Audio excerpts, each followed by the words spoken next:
Hey everybody, this is the third Man vs. Mob mini episode, and this one you don't necessarily have to listen to the other two episodes before it, but um, let me just jump into it. This episode is called the Multiconomy, and one of the major problems with our current economic system is that it's really a singular economy that is based entirely off money and the economic value that people contribute and their monetary value.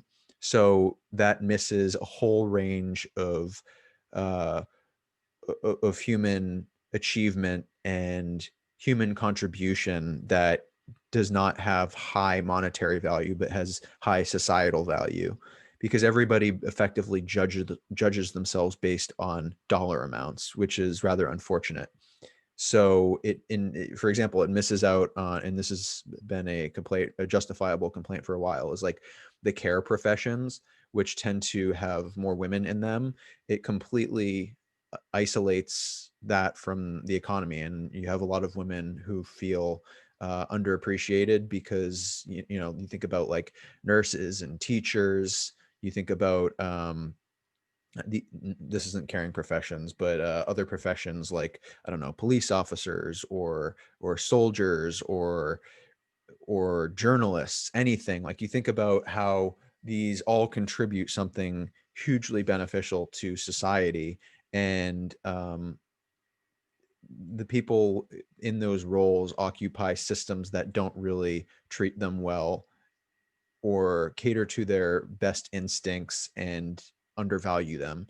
So the notion of the multi-economy is there are parallel economies that exist of money, of time, of attention, of creativity, of I don't know, empathy, like any number of things. And the big one that's emerging is the time and attention economy. So there's an idea called time banking, which is basically like, um, you might not have much money, but if you log a lot of time doing things for people, then there could be a parallel economy that exists with, I don't know, maybe an app or something, where you start to keep track of the amount of, in a verifiable way, the amount of time that you put in, and then you can exchange that time for other people's time, for goods and services.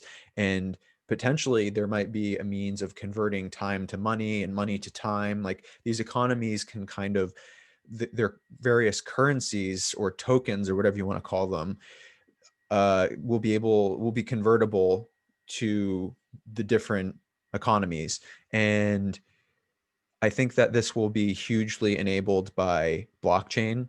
And I am also really excited because it's almost like an economic version of what Einstein revealed in physics with his equation E equals mc squared, that um, mass can be converted into energy and energy can be converted into mass. And so, like, different phenomena can change into a different form. And so that's what we're dealing with here with these currencies. So I think that people are going to start to really view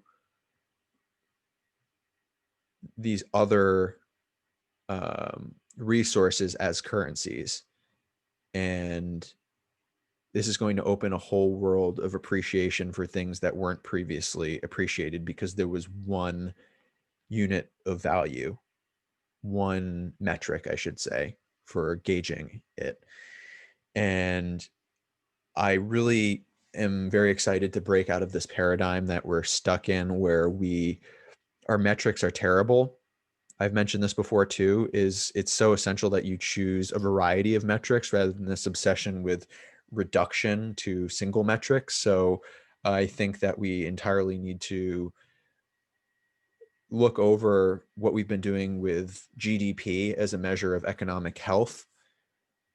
I think we need to entirely reconsider the notion of IQ, which is like our whole brain can be reduced to a single value, and that value is then rankable, and you cannot escape that value that then defines you. The quantification of humans Oh, it's creepy, and it goes back to the eugenics movement, and it goes back to the um,